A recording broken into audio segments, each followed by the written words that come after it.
कहानी की शुरुआत में हम भास्कर को देखते हैं, जो बैंक में मैनेजर है, जिसकी सैलरी 19,200 रुपये है। और एक दिन सीबीआई वाले उसके बैंक में रेड मारते हैं। जब वो भास्कर का अकाउंट चेक करते हैं, उसमें एक नहीं दो नहीं पूरे 100 करोड़ रुपए थे। यहीं देखकर सीबीआई वालों के होश उड़ जाते हैं। फिल्म का नाम है लकी भास्कर, जो कि नेटफ्लिक्स पर देखने के लिए अवेलेबल है। आज भास्कर के बैंक में सीबीआई का रेड पड़ा है। वो असिस्टेंट जनरल मैनेजर है। उसके ऊपर घोटाला करने का इल्जाम है। भास्कर की असली कहानी यहां से शुरू नहीं होती। असली कहानी शुरू होती है 11 अगस्त 1989।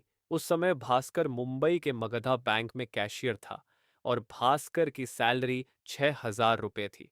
हर सुबह समय पर अपनी ड्यूटी पर जाता था, रजिस्टर पर सिग्नेचर करता था और अपने रीजनल मैनेजर हिमांशु से मिलता था। बैंक में असिस्टेंट रीजनल मैनेजर रिटायर होने वाला था। हिमांशु ने भास्कर से वादा किया था वो उसे उस पोस्ट के लिए रिकमेंड करेगा। इसलिए भास्कर पूरी मेहनत और ईमानदारी से काम करता था। बैंक का वार्ड मैनेजर था नारायण, जो अक्सर बैंक में देर से आता था और टाइम से पहले ही घर चला जाता था। और जब वार्ड मैनेजर बैंक में नहीं रहता था, तो वार्ड की पूरी जिम्मेवारी भास्कर संभालता था। बैंक का चपरासी था सांबा। सांबा भास्कर का बचपन का दोस्त था। 1989 में बैंक इतना विकसित नहीं हुआ था और बैंकों का सारा रिकॉर्ड रजिस्टर पर मेंटेन किया जाता था और महीने के आखिर में सब कुछ कंप्यूटर पर अपडेट कर दिया जाता था।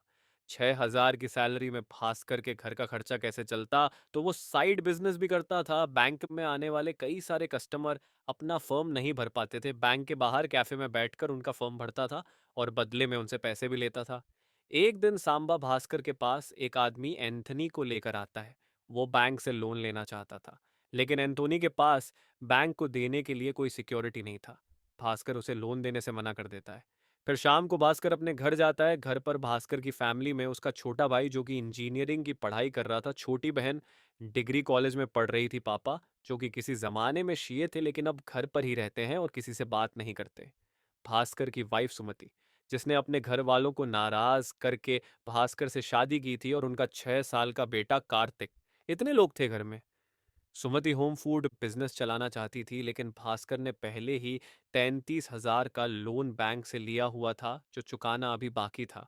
आसपास के लोगों से भी उसने उधार ले रखे थे। वो लोग भी अक्सर भास्कर को परेशान करते थे। शाम को सुमति के भाई के घर में उसके बेटे अरुण की बर्थडे पार्टी थी। सुमति अपने बेटे कार्तिक और भास्कर के साथ पार्टी में जाती है। उनके पास गिफ्ट खरीदने के पैसे नहीं थे, तो सुमति कार्तिक का ही एक खिलौने लेकर जाती है और अरुण को गिफ्ट कर देती है। पार्टी में वो अपने माँ से बात कर रही होती है। केक काटने के बाद उसकी मामी कार्तिक को भी एक छोटा सा टुकड़ा देती है। कार्तिक और मांगता है, तब वो उसे केक देने से मना कर देती है। सुमति ये सब देख रही थी। उसे बुरा लगता है। फिर वो कार्तिक और भास्कर को लेकर वापस अपने घर आ जाती है। मतलब उनके पास पैसे नहीं थे, तो सुमति के मायके वाली भी उनकी इज्जत नहीं करते थे। एक दिन भास्कर लोगों के फॉर्म भर रहा होता है, तब एक बार फिर से उसके पास एंथोनी आता है और इस बार सांबा भी उसके साथ होता है। एक शिप का कैप्टन एंथोनी का दोस्त था। उसकी मदद से एंथोनी ने मलेशिया से 30 टीवी मंगाए थे। 50,000 एडवांस भी दिया था। आखिर के 2 लाख देने के बाद उसे माल मिल जाएगा। लेकिन लास्ट मोमेंट पर एंथोनी को स्पॉन्सर वालों ने पैसा देने से मना कर दिया। इसी वजह से उसे बैंक से 2 लाख रुपए लोन चाहिए। एंथनी कहता है, माल मिलने के 2 घंटे के अंदर सारा माल बेचकर मैं आपको आपका पैसा वापस कर दूंगा। लेकिन भास्कर अभी भी इसके लिए तैयार नहीं था, तो एंटनी उसे अपना फोन नंबर देकर चला जाता है। अगले सुबह भास्कर बैंक जा रहा होता है, तभी पटेल भाई उसके पास आता है। भास्कर ने उसे 12,000 रुपये उधार ले रखा था। पटेल उससे पैसे मांगता है, लेकिन भास्कर के पास पैसे नहीं थे। तो पटेल उसकी सबके सामने इंसल्ट करता है और उसका स्कूटर लेकर वहां से चला जाता है। भास्कर किसी तरह से बैंक पहुंचता है और आज असिस्टेंट जनरल मैनेजर रिटायर हो रहा था। भास्कर को उम्मीद थी कि आज उसका प्रमोशन हो जाएगा, लेकिन मैनेजर भास्कर की जगह पर सुधीर को प्रमोशन दे देता है। यह देखकर भास्कर का दिल पूरी तरह से टूट जाता है। उसे समझ आ जाता है कि सिर्फ ईमानदारी से काम करके उसे कुछ नहीं मिलेगा।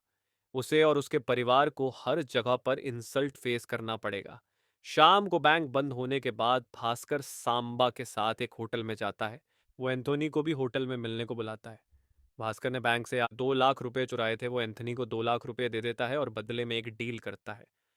इसमें से आप जो भी प्रॉफिट कमाएंगे उसमें से 10% मेरा और 10% मेरे दोस्त सांबा का होगा। एंथोनी उनकी शर्त मान जाता है। इसके बाद भास्कर अपने घर चला जाता है, लेकिन सांबा को एंथोनी के ऊपर भरोसा नहीं था, तो वो एंथोनी के साथ जाता है। आधी रात को एंथोनी और सांबा भास्कर के घर आते हैं। एंथोनी उसे बैंक के 2 लाख और प्रॉफिट का 10% भी दे देता है। एक ही दिन में भास्कर ने अपने महीने भर के सैलरी से कहीं गुना ज्यादा पैसे कमा लिए थे। इसके बाद वह अपना उधार चुकता करता है और अपना स्कूटर वापस लाता है। अगली सुबह वो टाइम से पहले ही बैंक जाता है और वार्ड मैनेजर के आने से पहले ही कैश निकल लेता है और रजिस्टर में 2 लाख ज्यादा एंट्री करके सारा हिसाब किताब बराबर कर देता है। भास्कर को अब एक आइडिया मिल चुका था, एक भरोसामंद पार्टनर मिल चुका था। अब वो सांबा और एंथोनी के साथ मिलकर यही काम शुरू कर देता है। भास्कर बैंक से पैसे चुराता था, एंथोनी को देता था, और एंथोनी वोट प्रति देकर पैसे देकर माल निकालता था और उसको मार्केट में बेचकर प्रॉफिट लेता था। फिर प्रॉफिट में सबका 10-10% दे देता था। भास्कर बैंक से चुराए हुए पैसे वापस लेकर बैंक में रख देते था। उनका धंधा काफी अच्छा चलने लगा था। भास्कर के पास पैसे आने लगे थे, वो जिसका भी कर्जा था वह सबको वापस करने लगा था। उनकी ट्रेन धीरे धीरे पटरी पर आ रही थी। फिर आता है कार्तिक का जन्मदिन। सुमति कार्तिक का जन्मदिन मनाना चाहती थी। भास्कर भी इसके लिए मान जाता है। वो कार्तिक का जन्मदिन इतना धूमधाम से मनाता है कि सबकी आंखें फटी की फटी रह जाती हैं। वो उसका जन्मदिन मनाने के लिए 25,000 रुपए का खर्च करता है। वो पार्टी में अपने सभी दोस्तों और रिश्तेदारों को आमंत्रित किया था। बैंक में काम करने वाले सभी दोस्तों को बोलता है कि इस पार्टी का सारा इंतजाम कार्तिक के मामा ने किया है, और अपने रिश्तेदारों से झूठ बोलता है कि बैंक से मुझे बोनस मिला था, उसी से मैंने ये सारा इंतजाम किया है। पार्टी के दौरान एंथोनी भास्कर को कहता है कि एक बड़ी डील हाथ लगी है। 1 हफ्ते बाद दुबई से 3 लग्जरी गाड़ियां आ रही हैं। उन्हें बोर्ड से निकालने के लिए 10 लाख रुपए चाहिए, और अगर ये डील मिल गई तुम 2 का 4 नहीं 2 का 6 बना सकते हैं। इसमें सभी का बराबर का हिस्सा होगा, और यही मेरा आखिरी काम होगा। उसके बाद मैं अपने बेटे के पास अमेरिका चला जाऊंगा। एल पहले तो भास्कर मना कर देता है, क्योंकि बैंक से 10 लाख रुपए निकालना आसान काम नहीं है। उसे भी पैसे की जरूरत होती है, और वो मान जाता है। वो शनिवार को बैंक में एक ब्रीफ केस लेकर जाता है। वो सुरक्षा गार्ड को बताता है कि शाम को मैं अपने गांव जा रहा हूँ, ड्यूटी खत्म होने के बाद घर जाने का टाइम नहीं मिलेगा, इसीलिए सूटकेस को साथ लेकर आया हूँ। बैंक में भास्कर हर किसी के साथ काफी अच्छे से पेशता था, तो कोई भी उसका ऊपर शक नहीं करता है। और आखिरकार वो शाम को बैंक से 10 लाख रुपए चुराता है और पैसे देकर 3 गाड़ियां लेकर पोर्ट से बाहर आ जाता है। लेकिन इस बड़ी डील में एक बड़ी वाली गड़बड़ भी हो जाती है। जिस डीलर को गाड़ी वो देने वाला था, पुलिस वाले उसके शोरूम में रेड मार देते हैं और उसे जेल हो जाती है। तो अब उन गाड़ियों का कोई और खरीदार नहीं था। सांबा परेशान हो जाता है, उसे लगता है कि आज उनका पकड़े जाना तय है। लेकिन भास्कर सोच समझकर फैसला करता है। वो एंथोनी से कहता है कि मुंबई, पुणे, गोवा कहीं भी आपको 3 गाड़ियां खरीदने के लिए खरीदार मिल जाएगा। हमें दूसरा खरीदार ढूंढने की कोशिश करनी चाहिए। एंथोनी को भी उसकी बात समझ में आती है, और आखिर उन्हें गोवा में एक डीलर मिल जाता है। लेकिन समस्या ये है कि आज रात गोवा के लिए निकलना था। गाड़ी के ऊपर कोई नंबर प्लेट नहीं थी। एंथोनी सारा जुगाड़ करता है। अनवर नाम का एक लड़का उनके लिए फेक नंबर प्लेट लेकर आता है। नंबर प्लेट सरकारी गाड़ियों का था, ताकि चेक पोस्ट पर कोई भी उनकी गाड़ियों को चेक ना करे। भास्कर सुमति को कॉल करके बता देता है कि मुझे गोवा जाना पड़ रहा है, मैं सोमवार सुबह तक वापस आ जाऊंगा। इसके बाद वो लोग गाड़ियां लेकर गोवा चले जाते हैं और डीलर को गाड़ियां देकर पैसे ले लेते हैं। इस डील में उनको बहुत ज़्यादा फायदा हुआ था, लेकिन एंथोनी की यह आखिरी डील थी। वह अपना पैसा लेकर सीधा गोवा एयरपोर्ट से ही अपने बेटे के पास अमेरिका चला जाता है। भास्कर और सांबा दोनों मंडे सुबह में वापस आ जाते हैं। बैंक का टाइम से पहले ही अपना ब्रीफकेस लेकर बैंक में पहुंचता है, तो देखता है कि बैंक में पुलिस आई हुई है। वो सोचता है कि आज वो पकड़ा गया। लेकिन बैंक में काम करने वाली लता मैडम बताती हैं कि रीजनल मैनेजर और असिस्टेंट, रीजनल मैनेजर लोन के बदले लोगों से कमीशन लेते थे। ये सुनकर भास्कर की जान में जान आती है। लेकिन अभी भी उसे किसी को पता चले बिना 10 लाख रुपए बैंक के लाकर में वापस रखने थे। तभी वार्ड मैनेजर नारायण वहां जाता है। वो भास्कर को साथ में लेकर वार्ड में जाता है। भास्कर वार्ड से 40 लाख रुपए निकालता है और नारायण को बताता है कि मैंने 50 लाख निकाले हैं। पैसे लेकर वो अपने केबिन में वापस आ जाता है। कुछ देर बाद बैंक का जनरल मैनेजर विनोद उसके पास आता है। वो भास्कर के पास सूटकेस देखता है। भास्कर उससे कहता है कि मैं गांव से वापस आ रहा हूँ, घर जाने का टाइम नहीं मिला तो सीधा बैंक आ गया हूँ, और सूटकेस में मेरे कपड़े हैं। लेकिन विनोद तुरंत नारायण को बुलाता है और टेबल पर कैश चेक करने को बोलता है। फिर वो भास्कर से सूटकेस खोलकर दिखाने को बोलता है। इधर नारायण कैश काउंट करके बताता है 50 लाख है। भास्कर जब सूटकेस खोलकर दिखाता है तो उसमें सिर्फ भास्कर के कपड़े थे। भास्कर ने अपने केबिन में आते ही 10 लाख कैश निकाल कर टेबल पर छुपा दिया था। आज वह पकड़े जाने से बाल बाल बचा था। विनोद को लगता है भास्कर बहुत ईमानदार है। उसकी ईमानदारी देखकर विनोद उससे इम्प्रेस हो जाता है। शाम को भास्कर घर आता है तो सांबा उसे मिलने आता है। वो एंथोनी की तरह किसी और को पार्टनर बनाकर उसके साथ धंधा करने को बोलता है, लेकिन भास्कर मना कर देता है और कहता है पिछले 24 घंटों में हमारे साथ में जो कुछ हुआ वो हमारे लिए एक इशारा है। ये बेहतर होगा अब हम रुक जाएं। लेकिन सांबा नहीं मानता है। अगले दिन वो अपनी नौकरी से इस्तीफा दे देता है और एंथोनी की तरह अपना धंधा शुरू कर देता है। एक दिन जब भास्कर बैंक में आता है तो देखता है मडी भी बैंक में आया है। वो भास्कर को अपने पास बुलाता है और उसे प्रमोशन देकर असिस्टेंट जनरल मैनेजर बना देता है और कहता है कि अब तुम्हारी सैलरी होगी 19,200 रुपये और बैंक की तरफ से गाड़ी भी मिल जाती है। भास्कर प्रमोशन पाकर बहुत खुश होता है और घर आकर सुमति को सबसे पहले यह बात बताता है। इसके साथ कहानी प्रेजेंट में आ जाती है और सीबीआई अधिकारी भास्कर का बैंक अकाउंट स्टेटमेंट चेक कर रहा है। वो देखता है ये जीएम बनने के बाद 6 महीने तक भास्कर की खाते में सिर्फ 19,200 रुपये क्रेडिट हो रहे थे, लेकिन उसके बाद हर महीने लाखों में आने लगे थे और आज उसके खाते में कुल 100 करोड़ रुपए थे। वो भास्कर से पूछते कि तुम्हारे हाथ ऐसा कौन सा खजाना लग गया था। भास्कर उन्हें फिर से अपनी कहानी सुनाने लगता है और इस बार कहानी भास्कर के जीएम बनने के 6 महीने के बाद दिसंबर 1990 से शुरू होती है। एक दिन एमडी भास्कर को अपने पास बुलाते हैं। वो भास्कर से कहते हैं कि मैनेजर विनोद बेंगलुरु की ब्रांच को सेटअप करने में बिजी है, तो अब से उनका कुछ काम तुम संभाल लो, खासकर हर्षा का काम। वो बैंक का एक बड़ा क्लाइंट है, बैंक को करोड़ों का बिजनेस देता है, देखना वो हमारे हाथ से निकल ना जाए। कुछ दिन बाद भास्कर अपने ऑफिस में होता है, तब हर्षा का पीए सूरज उससे मिलने आता है। वो भास्कर को कटारी बैंक का बीआर देता है। खैर सूरज के कहने पर भास्कर उनका बीआर क्लियर कर देता है और सूरज उसे रिश्वत देने की कोशिश करता है, लेकिन भास्कर मना कर देता है और उसे कहता है कि 2 हफ्तों में ये सारे पैसे चुका देना। सूरज वहां से चला जाता है, लेकिन 4 हफ्तों के बाद सूरज फिर से वहां पर आता है और लोन रिपेमेंट का चेक देकर वहां से चला जाता है। इसके बाद भास्कर को शक होता है तो वह हर्षा और उसकी ग्रो हाई कंपनी का बैंक स्टेटमेंट मांगता है और उन्हें देखकर भास्कर को पता चलता है मगधा बैंक हर्षा को जो भी पैसे दे रहा है वो कटारी बैंक में नहीं, हर्षा की कंपनी ग्रो हाई में ट्रांसफर किया जाता है। ये देखकर भास्कर का दिमाग घूम जाता है। वो तुरंत कटारी बैंक में जाता है, बैंक के मैनेजर से स्टेटमेंट मांगता है।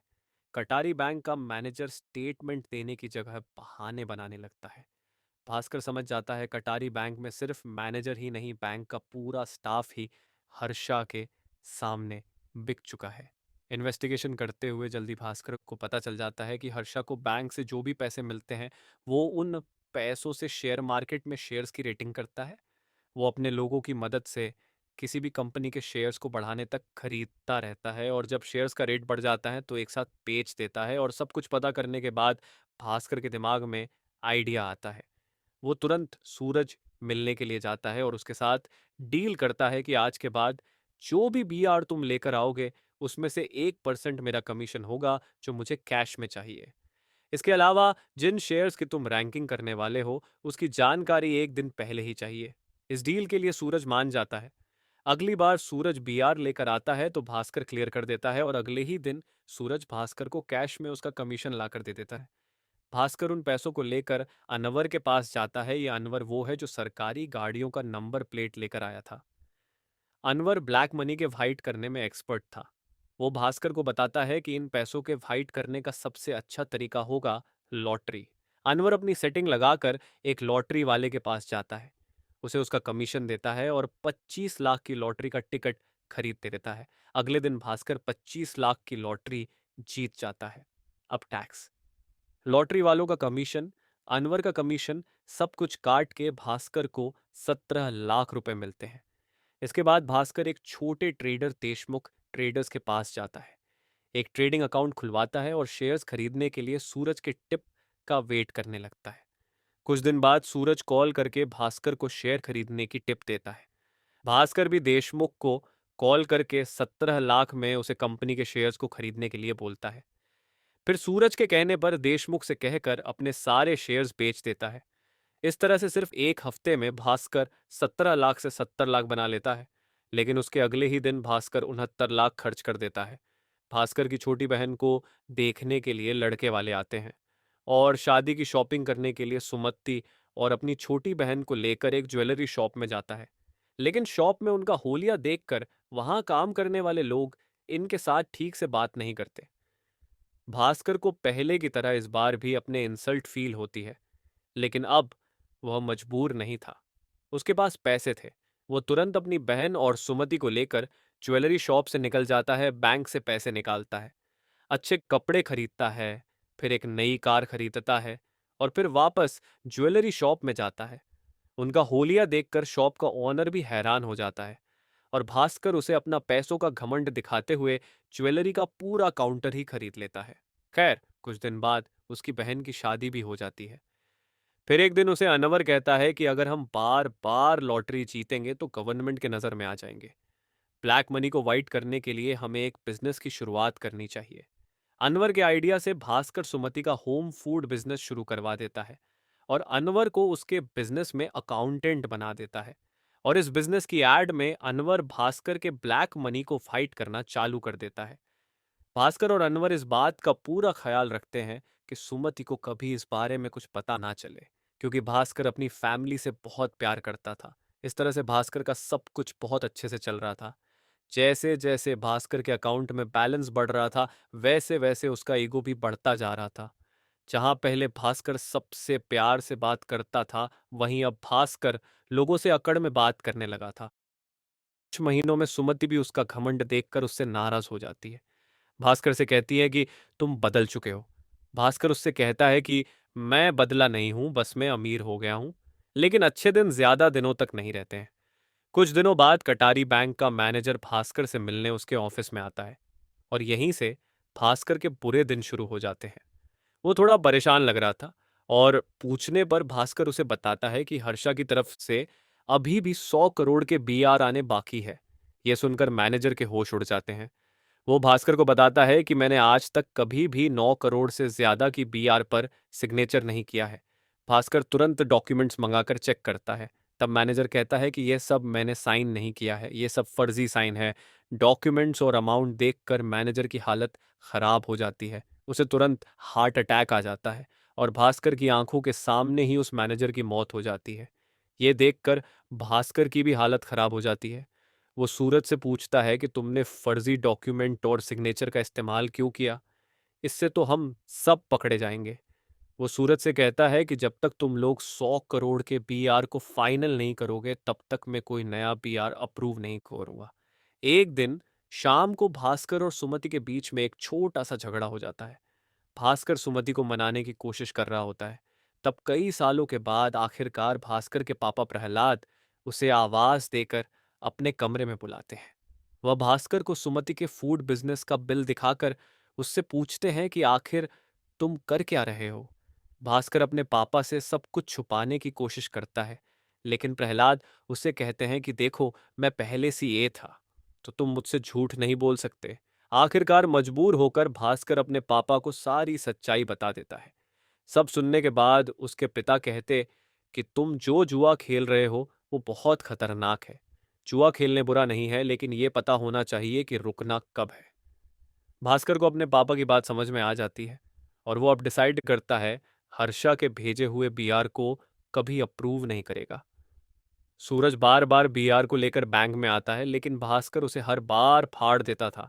बीआर अप्रूव करने के लिए उसे मैनेजर विनोद का कॉल आता है, एमडी का भी कॉल आता है, लेकिन भास्कर हर बार मना कर देता था। और इस दौरान भास्कर ने पैसों की घमंड में जिस जिससे बदतमीजी की थी, वो एक एक करके सबके पास जाता है और सबसे माफी मांग लेता है। वो हर किसी के साथ पहले जैसा भास्कर बनकर बात करता है। फिर एक दिन भास्कर जब बैंक में आता है तो देखता है मैनेजर विनोद भी बैंक में आया हुआ है। वो भास्कर को बियर अप्रूव करने के लिए कहता है, लेकिन भास्कर मना कर देता है और पूरे बैंक स्टाफ के सामने इस्तीफा दे देता है और सबसे कहता है कि इस बैंक ने मुझे एक नई जिंदगी दी थी और मैं इस बैंक के साथ कभी गद्दारी नहीं कर सकता। और इसके अगले ही दिन भास्कर अपने घर पर होता है, तभी उसे बैंक से लता मैडम का कॉल आता है। वह भास्कर को बताती है कि रिजर्व बैंक से अगले हफ्ते इंस्पेक्शन के लिए लोग आ रहे हैं, लेकिन भास्कर कहता है कि अब मैं वहां काम नहीं करता, तो मुझे इन सब से कोई लेना देना नहीं है।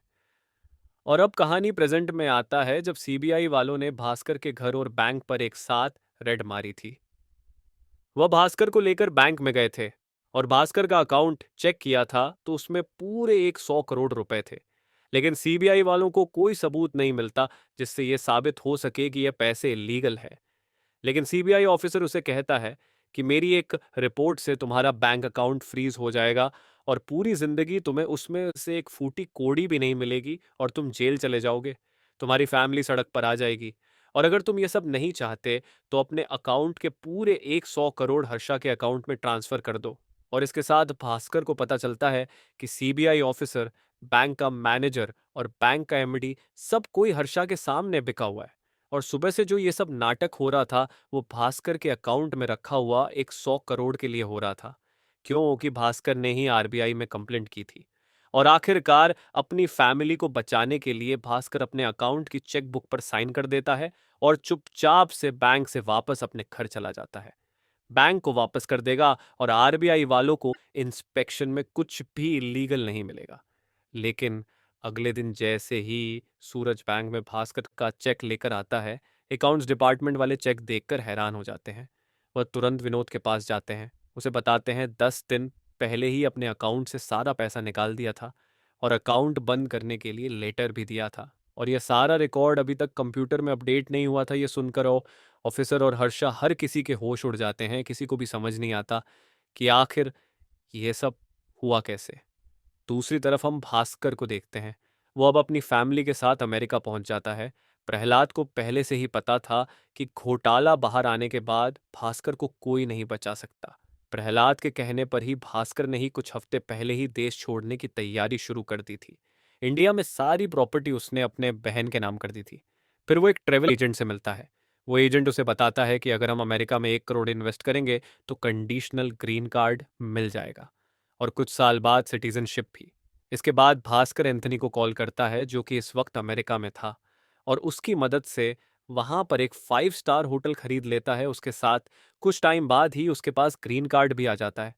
और जब तक किसको कुछ समझ में आता, भास्कर अपनी पूरी फैमिली के साथ अमेरिका पहुंच जाता है। इधर इंडिया में रिजर्व बैंक मगधा बैंक में इंस्पेक्शन के लिए पहुंच जाता है और घोटाला पूरी दुनिया के सामने आ जाता है।